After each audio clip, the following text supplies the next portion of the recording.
Hey, welcome to Drunken PM Radio. My name's Dave Pryor. You are about to watch or listen to my interview with Marina Alex. We're going to talk all about her Sway 2.0 program. Before we jump into that, I wanted to give you a little background on why I'm going to be part of the program. So the next cohort starts on April 6th. I've signed up for it. And the reason I've done that is because I've been in this space for a really long time, 30 years. Project manager on the traditional side, taught PMP certification, working on the Agile side. Coach, team member, trainer, consultant, the whole deal. And I'm really good at what I do. And when I show up, I bring a lot of history and a lot of experience, and that's all incredibly valuable. The problem is I don't know where to show up because while things were so abundant in the Agile world for a really long time, a lot of us never bothered figuring out how to find clients, and now we need to find them. So Marina's approach is specifically designed to target finding small to medium business clients in a local area, right? So that's where I'm hoping I can connect with people. I know there's people that need my help. I know I have valuable things to offer. I just have to get together with them. And that's what I'm expecting to pick up. I mean, at the very least, I'm going to get better at sales and marketing, better than I am now, because it's something I neglected for a long time. Maybe that's you as well. So, if you are interested in learning more about the program, there's a link to the site in the show notes. You can also sign up if you'd like, and there's a special discount code for coming from this podcast that'll give you 10% off. And I hope to see you there. Maybe we can work on stuff together. Thanks. If you learn to work the old way, but the new way is what you need, my job's to make that switch from old to new. Suck less for you than it did for me. Here on Drunken PM Radio. Whoa! Here on Drunken PM Radio. Whoa! Welcome to The Reluctant Agilist. I'm Dave Pryor, and I'm here with Marina Alex today, and I'm going to get some coaching. I'm excited about that. So, Marina, thank you for making time in your day. Thank you for inviting me. Hey, everybody. And thank you in advance for the hope you're going to give to all of them and to me that there is a way out of the morass that much of the IT world is in. Before we jump into the topic, though, would you mind giving a little bit of background so people get to know you a little better? Yeah, I would call myself real Agile coach. Okay. Before I became Agile coach 14 years ago, I was executive in sales. That's why I was Agile coach for sales. And I would travel around the world. If you Google my name, Marina Alex Agile for sales, you will find a lot of information. It was my niche. I was very successful. I was only one in the world, basically, right? And I started implement and help with Scrum, Agile for sales. Everything was great. I had a lot of money. My average contract was $200,000 per one company. But in 2022, everything disappeared and I had $12 in my bank account and I didn't have money to pay my rent. This is my reality, but I found the way. And today, guys, our goal with Dave to share this way with you. If you have the same situation, if you don't have clients or if you were laid off or you're a Scrum trainer and you don't have anybody on your trainings, right? Our goal today to help you. This is the goal, right? Thank you. Well, I'm sorry for what you went through, but I'm glad that the rest of us get to benefit from it. Yeah. I mean, that's a pretty massive shift, and it doesn't sound like you're going to blame it on the pandemic or AI, which is unusual because that's what we blame everything on now. Yeah, but my mistake was I blamed myself. I thought something was wrong with me because I'm a great salesperson, right? I have a great background in sales and I have been selling myself as an Agile coach for the last 14 years. I've never worked for anybody, right? For myself. Okay. And suddenly I couldn't find any clients for 1.5 years. I was stubborn. I thought something wrong with me. I spent all my savings. I sold all my stocks. And when I had $12 in my bank account, I realized that it's time to adapt. I have to change something, right? Yeah. But it was awful. And my mistake was that I blamed myself, not anybody else. And I shouldn't. So a lot of people I know are in different like kind of levels of that. I mean, I talk to people every day that are struggling. I'm struggling. Some people are just looking for jobs. Some people are dipping into their retirement savings or whatever, burning through their credit. And one of my friends, the way that he explained it, he's also a certified Scrum trainer. He's like, I spent 30 years getting really, really good at something and nobody wants it anymore. And it's a hard thing to let go of that mental model of yourself. And like you said, you felt like it was your fault. I mean, it's hard when you're sending out resumes. I mean, I've probably sent out 200 resumes. I haven't gotten a single response. And it's not like I don't have the skills or the experience or the qualifications. It's just hard to figure out why doesn't anybody want to take me to the prom? I would say it's a market problem. Okay. It's not our problem, right? Because again, I talked with Stacy Louis one day, and he told me, Marina, when he published one job for Agile coaches, for 24 hours he had 1,000 um, uh, um, Responses. responses. It's Yeah. crazy. I think it's easy to be in any universities in this world. Like, it's just crazy. It shouldn't be this way, right? That's why you send your resumes, and other thousands and thousands of people, they do the same. Yeah. Right. And so for me, like after I stopped thinking that maybe it was me, I started blaming the ATS screening tools because they're just filtering it out. And I know some people are really, really good at getting through that. But what I've also heard is that when people are doing interviews now, the candidate that sits in front of them is not the person that came through on the resume because they used AI or whatever to like tailor their resume just to get through ATS. And it's almost like from the way it was maybe 15, 20 years ago, there's like a whole extra gate that you have to figure out how to get around just to talk to a person. First of all, even 10 years ago, right, we didn't have this problem because we had clients who were looking for Agile coaches, and There they is didn't that. have Yeah. enough Agile coaches. And we were just sitting like, hey, money, clients, come to Yeah. me. Okay, I have free time. I will help you. Or I don't have free time. Hey, Dave, can you help my clients? Sure. Yeah, sure. Right. It was Yeah. our world. It was my world as well. And it was Right. booming. Yeah. Yeah. But unfortunately, I'm going to be very direct.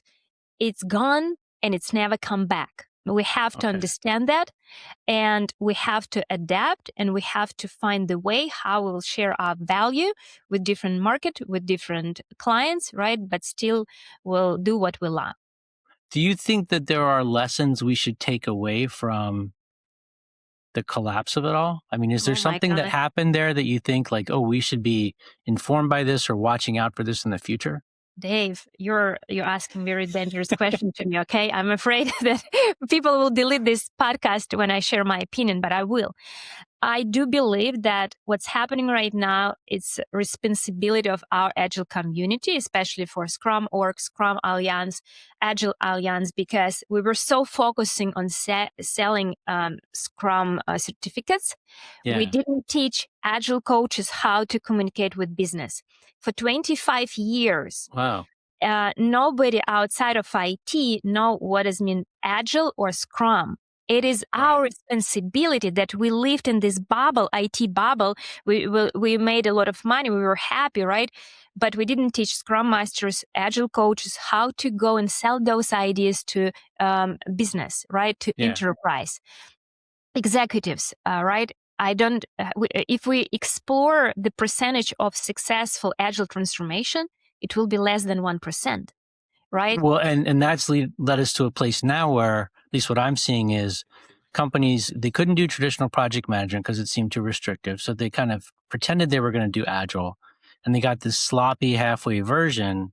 And now they've lost the old skills. They never developed the new ones. And now they're just planning stuff in Excel, Yes, and which it's is very awful. And now unfortunate. they laid off for last 2 years. They laid off only in the United States more than 30,000 Agile coaches, and I don't know Wow. how many even Scrum Masters were laid Yeah. off. Right, like in 20th of November, for example, in one bank they laid off 13,000 people in one day.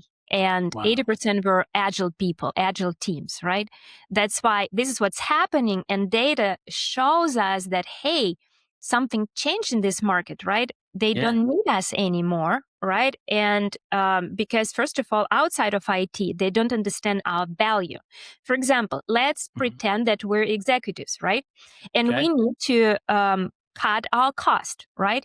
And we see that, oh, Agile coach, 300,000 salary, like dollars salary, like Scrum Master, 200,000. Like, who's those people? Like, it's just IT freaks. Let's take them out. Yeah. Because they didn't understand what we were doing, right? And they didn't understand why we had such big salaries, because we had a big salaries compared what we have right now in the market. Right now, Yeah. Scrum Master, it's like $50 per hour, and you're lucky, right? Yeah. It's crazy. But again, to answer for your question, it's our Agile community responsibility that we didn't make Agile popular outside of IT. Okay. So do you think that that is something that can still be changed, or is that horse out of the barn and we need to just let it go? I think it depends of us. I do believe we can change if we united around this problem altogether, because now we have the situation where 80% of Agile coaches, they blame everybody around them and they just cry, right? Yeah. And some 20%, they try to adapt and try to find some opportunities, or even just became project managers, just survive and provide their families. Like if we united around this problem, like, okay, how we can make Agile popular, how we can use our tools. I don't care which tools do you use, Scrum, Kanban, OKRs, whatever, right? How we can bring those tools and help local businesses solve their problems, because they have exactly the same problems like IT departments had 20 years ago, right? Okay. Traditional management didn't work for them for 20 years ago. This is why Agile came. This is why Scrum came, Kanban and other stuff, right? Because traditional management didn't work. We have exactly the same situation with business, right? But they don't know that we exist. They don't know that we can help. So Agile needs like a glow up to get everybody all excited about it again. We should sell this idea outside of IT altogether, I would say. So that's one. I know that you've done that, so I do want to dig into that. But when I hear that, my first reaction is that I'm going to be sort of going door to door, knocking on people's front pane, saying like, "Have you heard the good news about Agile?" and trying to get them to join my special church and give me money so they can get certified in something that they don't know why they need. So there has to be a perception of need for me to be able to fill that, fill that gap. So could you talk a little bit about like how you perceive it and how you frame it when you talk to people? The good news that you don't need to knock to any doors and sell anything, right? Because people hate sales. I hate if somebody will knock into my door right now and try to sell me something, I would be disappointed. We don't need to do that, right? We have to see ourselves as a doctors, like business doctor, right? We have to be clear which problems we're solving for local community, business community, and we have to be visible. And it should be very clear that we're solving those problems. It sounds easy, but let me. It sounds like a lot of work to me. Yeah. You know what? Before we shouldn't work because money came to us. Now, guys, we have to work, unfortunately. And you have a choice, Dave. You can send 200 resumes every day, right? Or you can go and build relationship with local businesses, be visible, be part of local community, be part of Chamber of Commerce. It's the same actions, right? But unfortunately, you don't have any answers for every day from your 200 resumes, right? Right. But here you have a better chance that people will, interesting what he's talking about, right? And I have evidence why they need you. Okay, are you ready? Yeah. Because again, I'm in this world last 3 years, and I know this world, small and medium businesses, right? Okay. Why they really need you. What's happening right now in all restaurants, in all dentist clinics, like any businesses around you, okay? They have a business owner. They have 20 employees, at least, right? And they use command and control approach, waterfall. Right. They need control people. They really every day in operation. They have one-to-one meetings with everybody. They have silos between people. They have 6 departments in 20 employees. It's a mess, right? They don't know that you can help them to be outside of this operation daily routine, and you can help them create, we call it organized, or in my language, business language, self-management team. You can free up space for the business owner. You will empower people to achieve an amazing results altogether, right? And this is first one, right? First of all, you are the best in this consulting world who has 20 years plus experience how to create self-organizing teams. Number one. That's why you will solve a lot of people problems like turnover problems and other stuff, generations problems, like because it's business, they communicate with each other every single day, right? In a restaurant, for example. Okay, number 2, I think, guys, it will be your favorite because it's about 90% of all Agile coaches you guys, and Dave, tell me about you. You were developers, right? You have very strong IT background.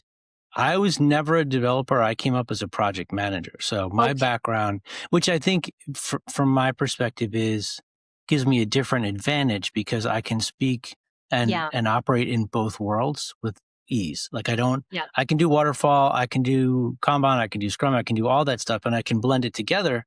But I've never been a developer. So I'm not attached to that. Yeah, but in your case, this is why you became certified Scrum trainer, because you had unique experience. But you know that at least 80% of all Agile coaches, Scrum masters, they came from IT. That's why they have special relationship. They love technologies, right? Yeah. And if you go to any small and medium businesses who has at least 20 employees, like till 500, for example, 200, it's our audience, right? Who will pay, and we'll talk about how much they will pay.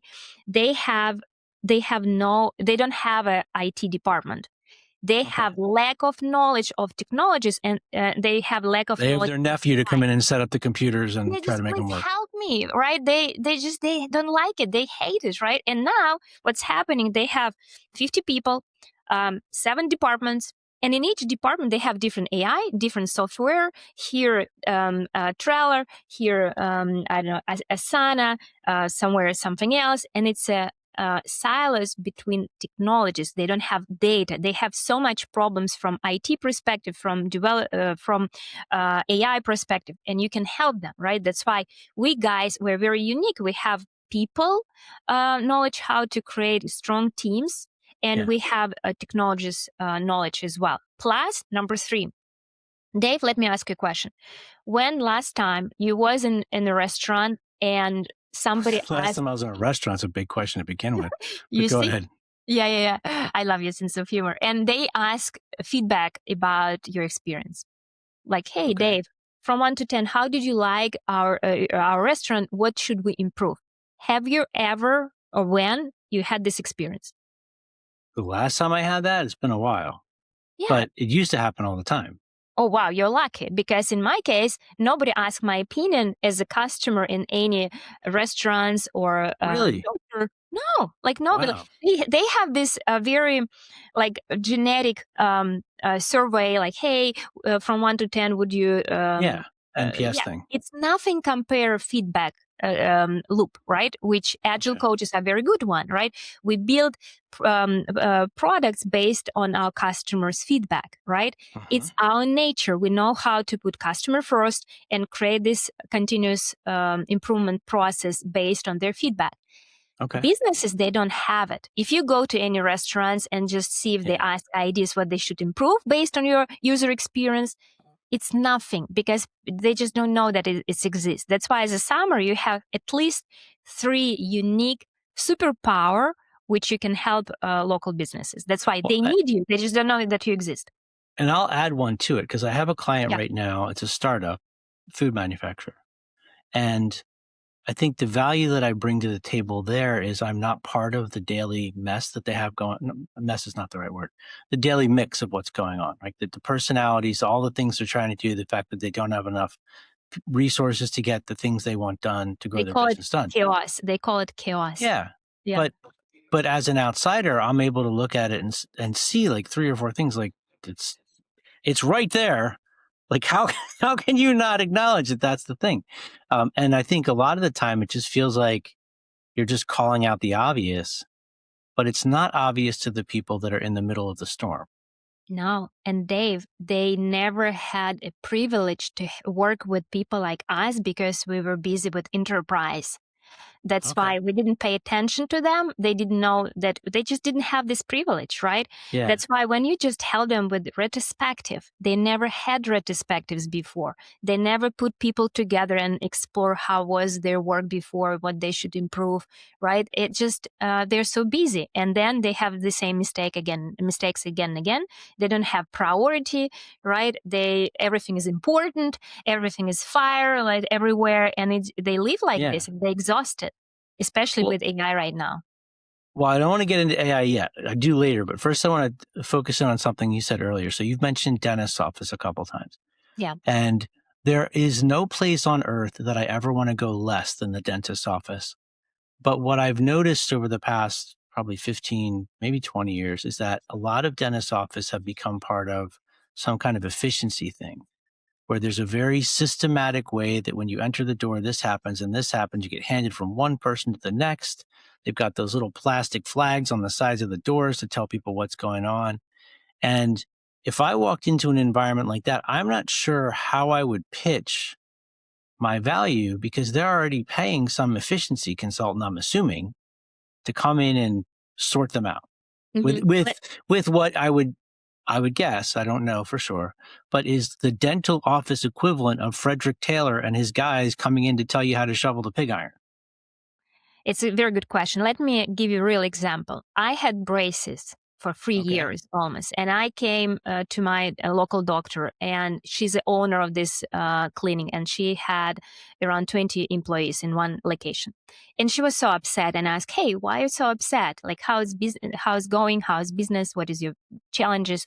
And she told me, "I want to shut down everything. I opened the second location, and now I need to be responsible for more 20 lives and hire people and work on marketing and be sure that everything is fine. And I hate it. I just want to be a doctor." And she like, I think I will sell it. And I told her, "Hey, I can help you. We can create a self-management clinics, and you will sell it in very good price because you don't need to have managers. Your profit will be higher and all this stuff." And she told me, "Really?" And like, "Yeah, let's do it."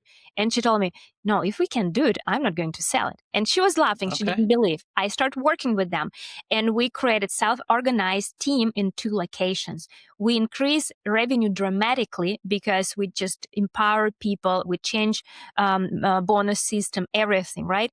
And she just became a doctor because she didn't need to manage everybody. She was absolutely She got happy. to do what she wanted to do, the thing that brought her joy. People, they have their stand-ups, they had their planning sessions, retrospectives, they create ideas, they implement those ideas, right? And she just shared her vision and priorities, and that's it. And she was absolutely happy. And she's like, "Marina, when you told me first time, I thought it's a joke, right?" She paid me about $15,000, and we made those changes for 2 months, right? And I didn't work full time. I worked 5 hours with them per week only. That's why you can have several clients. That's why when people ask me like, "Marina, they don't have money." Yes, they don't have money to pay you like 300,000 like they paid you before. Enterprise for be just busy right there. Here, you need to change your pricing for packages, right? And I started to sell my service as a package for $5,000 because I didn't know like what is pricing, like how to work with them. Now I charge 20,000, right? But I know that I can solve main 5 problems, and other consultants, they can do it, right? And for sure, I will measure my results in revenue and profit. And last thing, Dave, you asked me like, "Marina, what do you think what's happening? Like, why it's happening?" Yeah. The second problem that Agile coaches, we didn't measure our results in revenue and profit grow, right? That's why I know people that would argue we didn't measure our results, period. At least for the clients. Like a lot of consulting firms go in and do transformation work, but they don't set up a way to prove to the client this is actually impacting you. Yes. And unfortunately, in our Agile community, we had a lot of mistakes like this because, people paid a lot of money for Agile transformation. And then what did I buy? Like, what exactly? Workshops? Like what? We have sticky notes, but my profit goes down dramatically. Like, right? That's why to come back to small and medium businesses, they're different. They count money straight away. They don't have time for 3 days workshop, but they have time for shut down this restaurant for a couple hours per week or 6 hours per week, right? And you can teach them and you can implement your tools and help them. Right. That's why, and they pay. It's clear for them that you will reduce turnover, which they have 50% per year right now, and you will charge 10,000 for that. and you just create great self-organizing teams, and people will have fun working with each other. You solve their problem, right? You saved a lot of money, and you have 10,000 cash. That's it. So can we talk about restaurants for a minute? Yeah. So I worked in a restaurant when I was in college, and I think to a certain extent, a lot of the people there we were very self-organizing. We were very problem solving, and it was always chaotic. I mean, even though you knew it was supposed to happen, something always went sideways. But there were also a lot of people that were the opposite of that. People that weren't there to solve problems. They were there to like steal whatever stuff they could from the restaurant while they were working, get their free meal, double grat their customers. What do you do when you walk into an environment where some of the people are open to self-organization and will jump at the chance to change their own future, but the rest of them are like, I'm just going to milk this thing? It's a good question. First of all, you will work with founder directly, right? And you will explain that, hey, we're going to build new culture. And it's like detox for your body. It will, throw up many employees who are not going to be aligned with the new culture. That's why it's okay, right? Yeah. Because people you mentioned, they're not going to be in this culture anymore, right? They will leave the company. But you will build this culture for retrospectives, planning sessions, your workshop, your coaching, right? And you will help them to build very strong culture with the same, based on values and principles, right? And common mission. Like how many local restaurants, they really have common mission and common values, right? And everybody knows about that. Not many, right? No, not many, but I think there's two things I was thinking of. One is my restaurant job was the first job I ever had where somebody thanked me for the work that I was doing, which totally blew me away. And I was like, why are you thanking me? I'm just doing my job. But there is, at least in my experience, often a level of appreciation for the work that people are doing. What I'm wondering though is when you go in, do you start with a retrospective? Because you've brought that up a couple times. I mean, is that how you get a baseline understanding of what's going on?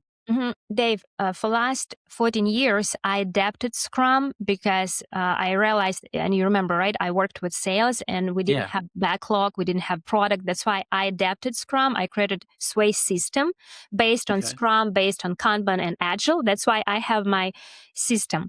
And based on this system, I help companies to solve problems very quickly and to answer for your question, right? First of all, I know that I don't have a lot of time to teach this company, right?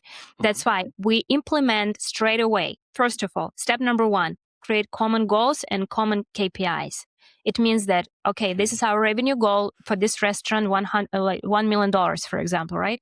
If we achieve this goal, this is amount of money will be in this team. Everybody, it's transparent. Everybody gets a piece. Exactly. And imagine you're on the kitchen and you're a dishwasher, right? And you know that you're doing something important because you're doing, that's why you will do better your job because you're one of this team and common goal. Exactly, right?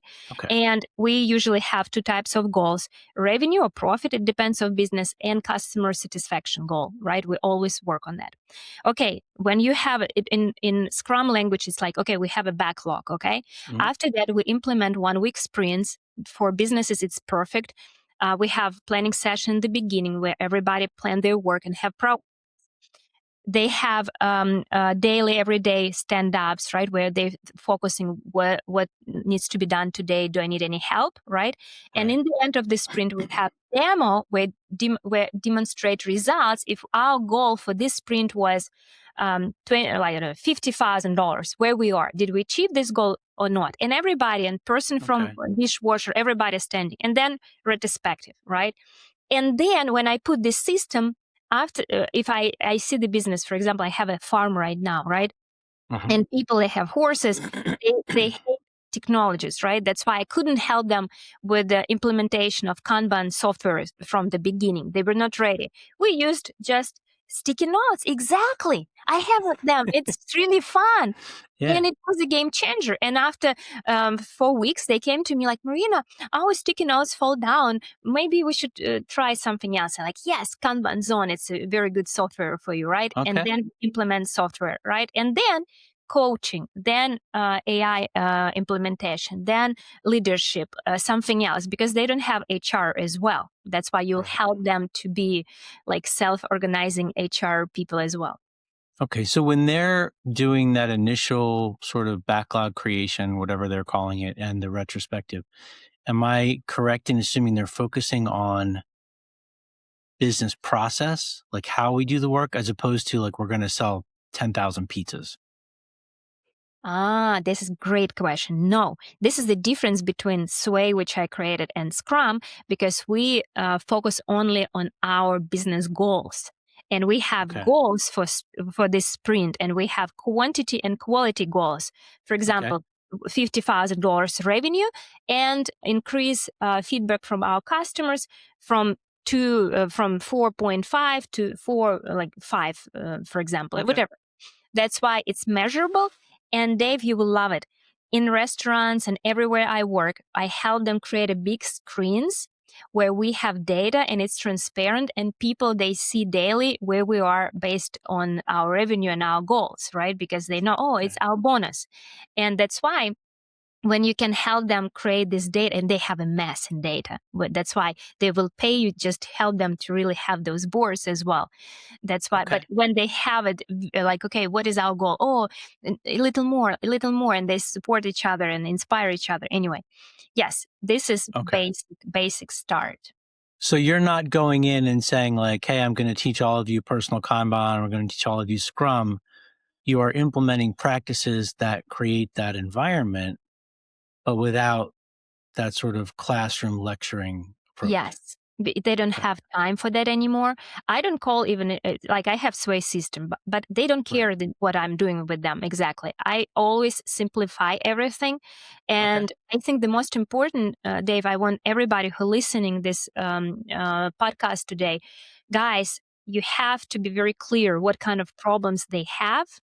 And you have to measure yourself as a coach or consultant, what kind of problems you solve them, and if as fast as you can, because it's opposite that we had in enterprise, right? In enterprise, you had 1 year contract and you wanted to keep going because it was your money machine, right? Here, they pay for results. If they don't see results for a couple of weeks, like, you're done. Like, they're like, okay, it doesn't work, bye, because they move very fast. So you're not just selling them on the service. You've got to prove your worth every time.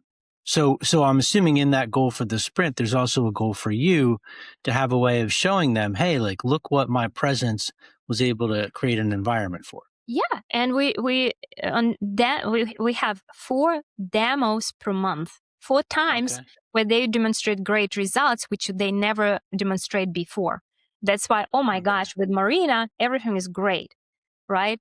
But for them, they don't want to have Marina every day for next 20 years.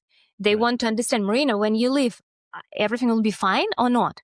And it's your responsibility that when you leave, everything should be even better than with you. This is the challenge, okay? And should stick, I'm assuming. Like, you're guiding them into this way of practicing what they do with the, I would say, expectation maybe that they will find a way or develop a way to continue it after you are gone.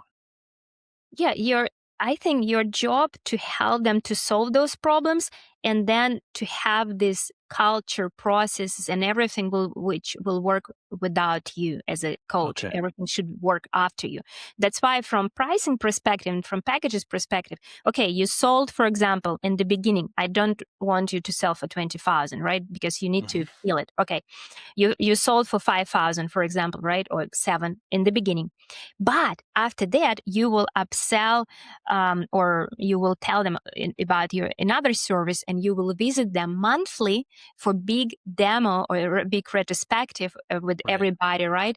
For 12 times per year, and they will pay you extra, for example, 10,000. It's your cash flow, passive income, basically, almost, right? That's why it's every client, it's ongoing, like it's going to you from income perspective. Okay. So how does one, let's just say, for example, that I am a Scrum trainer who is trying to find a gig as a trainer or a coach or whatever, and I'm struggling. How does one get started doing this sort of local approach? Okay. First of all, let's start with your LinkedIn, and you're open, right, to receive some feedback about your LinkedIn. It does say that. Yeah. Yeah. In your, because I see your LinkedIn right now, right? First of all, Dave and everybody, please take away this green thing open to work. It doesn't help. It shows that you're needy, right? And people don't hire if you need, unfortunately. I would say that it does help all those people that are trying to contact me to tell me that if I pay them, they'll help me figure out how to find a job, because that's their job now. Yes. But again, I would take it out. And because again, we're talking today about how to work for yourself and how to find clients outside of IT. For definitely, if you guys want to have a job, it's different. I don't have expertise in that. I never had a job for the last 14 years, but I would take it out anyway, right? Okay.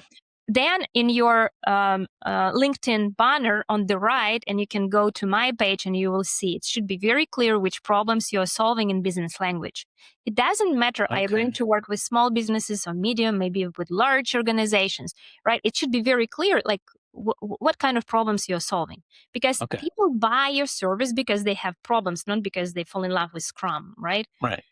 Before they bought they because did before, but now, they have Scrum and I want to have Scrum. Please come to me and help. Bring me the Scrums. Tell everybody, but we have Scrum as well. We have stand-ups, right? It's a different story. That's why your banner is important. Then about your expertise. Dave, I'm so happy that we have your page today, and maybe create a screenshot because I think you will change it. You have all your certificates near your name, right? Yeah. And it worked hard for those certificates. You was fighting. You spent a lot of money and time to get them. Yeah. I get it. But unfortunately, Dave, no one cares. Nobody buys it anymore. And it's painful. I was there, okay? After 30 years to get it and suddenly nobody buy it. I was there. It's painful, but to be able to pay for your bills, you have to move forward. That's why I would take away your certificates and I would explain again in very simple language which problems you're solving. Okay, it should be very clear. Okay. So I want to ask you one question about this. Mm-hmm. I know we're going to get to AI soon, and everybody needs to be hip to AI.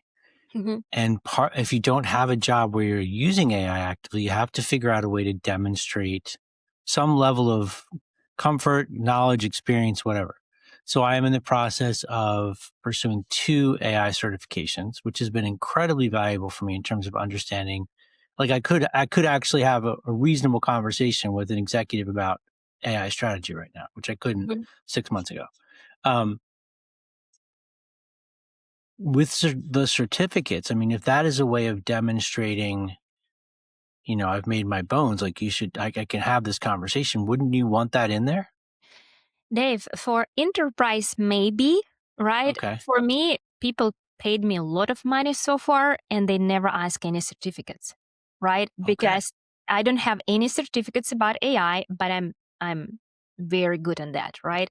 But I spend hours and hours to figure out how does it work and how I can help businesses with AI. And we will jump deeply in that. That's why the answer for you, my personal answer based on my experience. Take the certs off.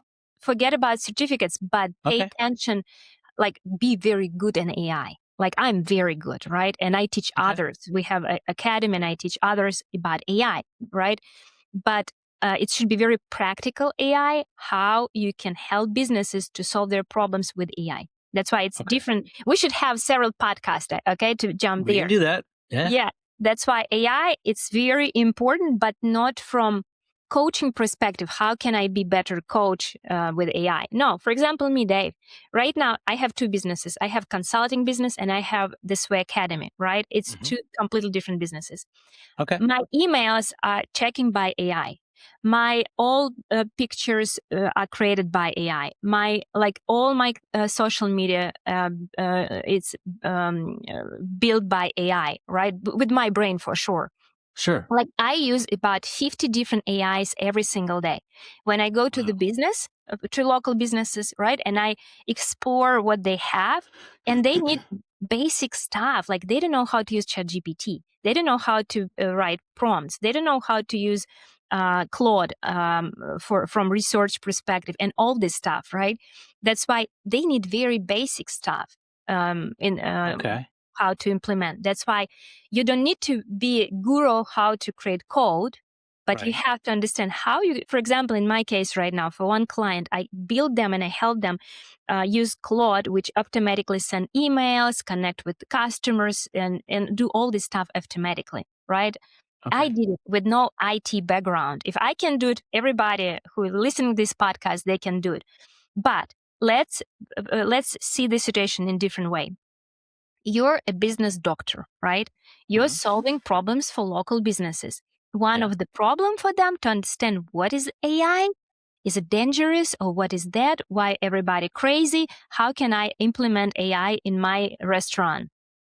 If they're looking for this information, they pay for this information. Why you shouldn't be the resource for them? Because you guys, like me, right? I had 24 hours to learn something and they don't have this time. And I sold this information and selling this information to them because I learned something that they did not.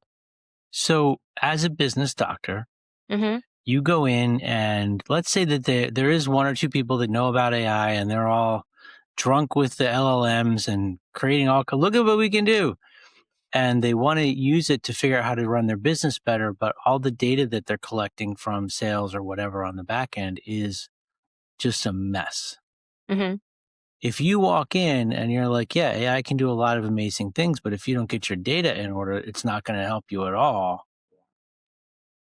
What they like doing is asking ChatGPT questions or creating graphics in Claude or blog posts in Claude or whatever. I mean, do you go down that road of like, if you want to transform your business to AI enabled, there's a lot of other work you have to do before you can get there? Or are you starting at the, hey, you already want to know how to do these things.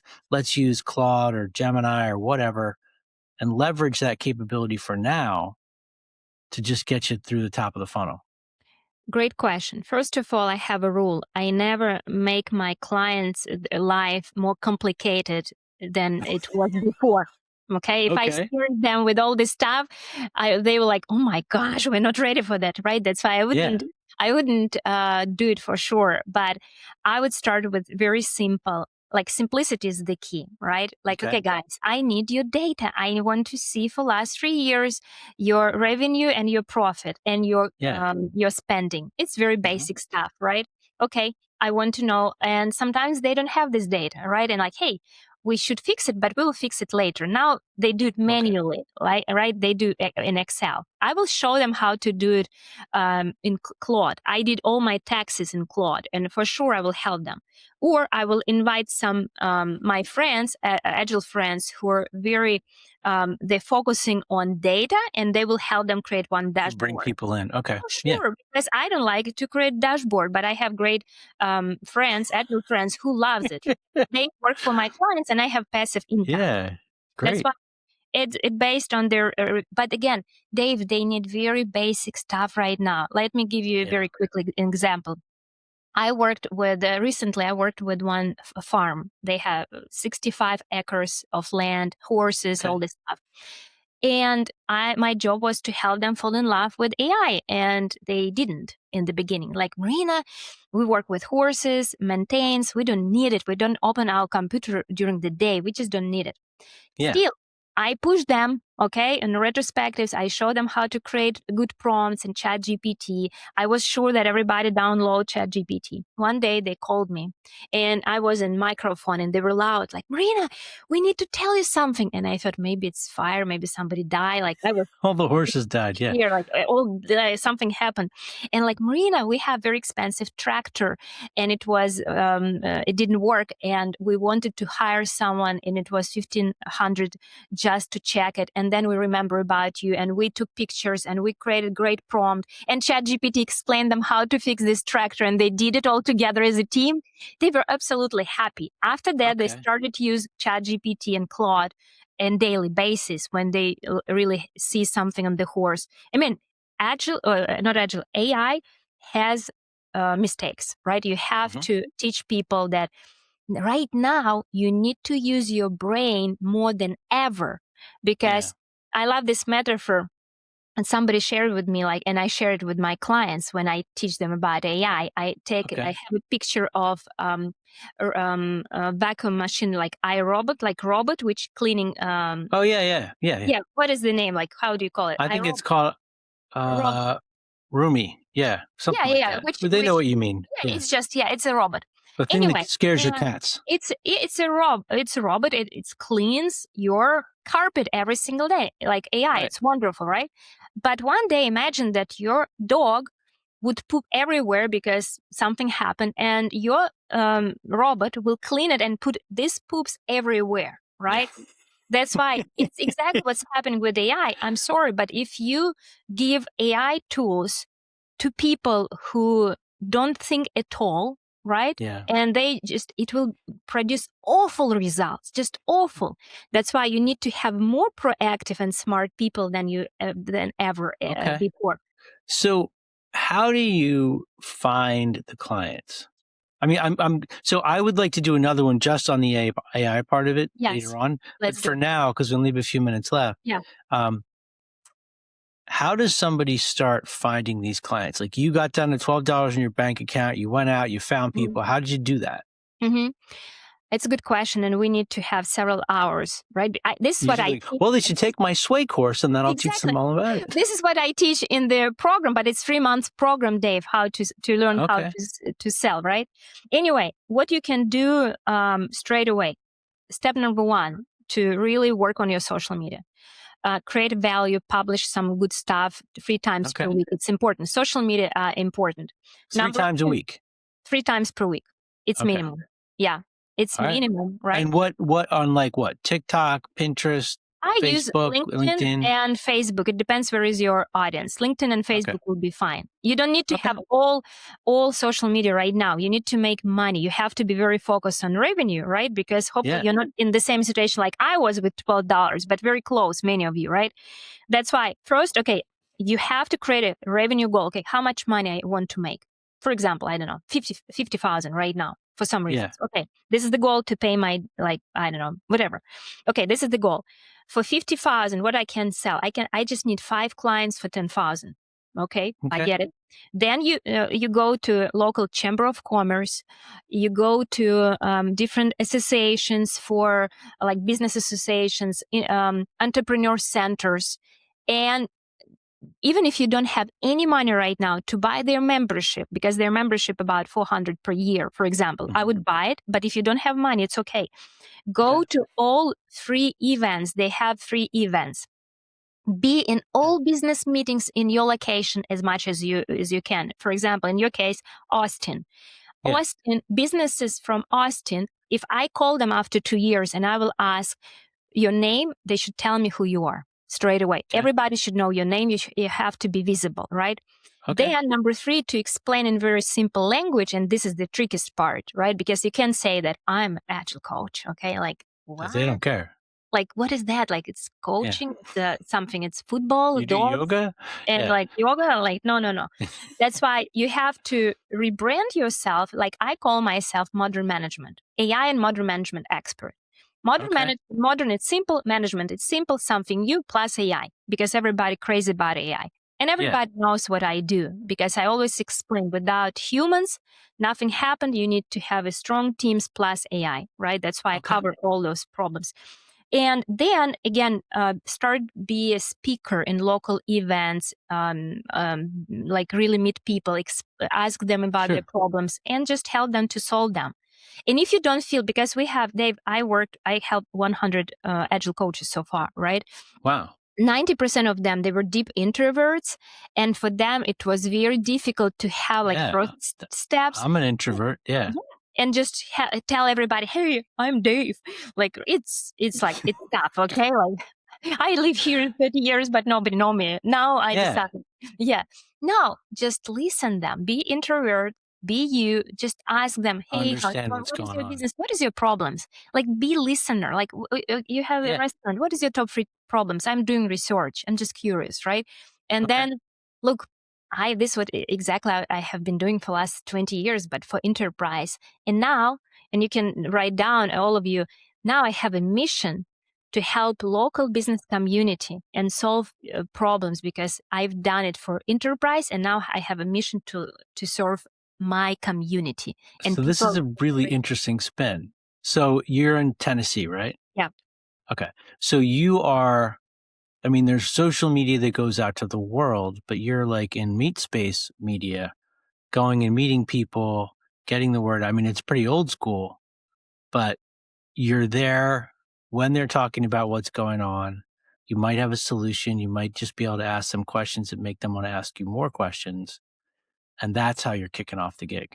Exactly. I would add that I'm very, like, I have a lot of secrets. We don't have time for all of them. But for example, in LinkedIn, I have a special system which connect me with local business owners and start conversations with them. And then I have calls with them as well. That's why I use LinkedIn and Dripify and Sales Navigator to build this process, because I don't have time. When I didn't have any money and I didn't know about technologies, I did it manually. Dave, every single day I added 20 people from Knoxville, based in Knoxville, in my LinkedIn. Now I do it automatically, right? Now I create a lot of AI, everything to scale, right? Yeah. But everybody in Knoxville know my name. Well, that's awesome. This is great. So I definitely would love to have you come back and we can dig more into the AI stuff. If people want to learn more about your Sway program or just follow up with questions, what's the best way for them to reach you? LinkedIn, I'm guessing? LinkedIn, and just text me in LinkedIn and say, hey, Marina, I was in Dave podcast. I'm curious about what should I do, right? We can jump on the call, or I can share with you a guide. I wrote a guide, how to find your first client in SMB, right? Or there you go. Yes, that's why you can start with that. Or if you're ready to build this business, because I'm teaching how to build this business, right? And it's 6 months of program. You're very welcome on the program, right? Because in this case, I will go with you, right? And help you to build it, what I built for myself. But again, Dave, I sell myself as a business doctor for local businesses every single day. This is what I do for a living, right? That's why it's not something that I still work with them every day. I have a lot of sticky notes. It's what I do for a living. It's my main income. All right, cool. I really appreciate you reaching out and making time for this. I hope this was helpful to folks who were watching. I hope it offered you a little hope. But you do have to actually take action. It's not like the old days where people are just going to call you up and be like, hey, you're Agile, help me. You got to do the work. No, but again, as last thing, I would want to inspire everybody, because it was my mistake. I forgot who I am. Like when nobody hired me, when I couldn't find any clients, I had lack of self-love, self-appreciation, self-worth, my confidence was miserable, right? And I just forgot who I am. And I want all of you remember who you are. For example, Dave, you're a trainer of Scrum. It's a big deal. We have like 100 people in the world, right? From Scrum Alliance. It's actually like 300, I think. Now. 300, yes. But still. It was a journey, right? And not all people could make it. That's why this, like, hey, you're a superhero. It is still rare, yeah. Exactly. That's why you have to see yourself in the mirror like a superhero who is going to help local businesses, because before you was helping a big enterprise. Now you're going to help local, right? But you was superhero, you are a superhero, and you will be a superhero. We're just going to cut it there. That was great. Thank you. All right. So if what Marina talked about struck a chord, if you're feeling a little uncomfortable, you didn't really like listening to that because it was hitting a little too close to home, maybe you need to do something about this. I need to do something about it. Pretending it's going to go away isn't going to help. So I'm going to try to follow Marina's step-by-step guide, because it is a guide. It's not theory. It's a step-by-step process to how to connect with people locally. And if you sign up, she'll also connect you with her Kajabi community and send you some additional information that will be valuable in helping you build more expertise in this area. So the cohort starts on April 6th, as I mentioned. That's not a lot of turnaround time for you. So you're going to have to move pretty quick if it's something you want to be part of. But if you do want to have a call with her, there's a link in the show notes for that too. You can just reach out, connect with her, and she'll be happy to talk to you about the program. And you can figure out if it's the right thing for you or not. It might or it might not be. I don't know. I just know for me, I got to do something. And I'm hoping this is going to be the thing. So If you'd like to be part of it, follow that link, use the promo code, and hopefully I'll get to see you in class and we'll get to work on some stuff together. Thanks. If you learn to work the old way, but the new way is what you need, my job's to make that switch from old to new.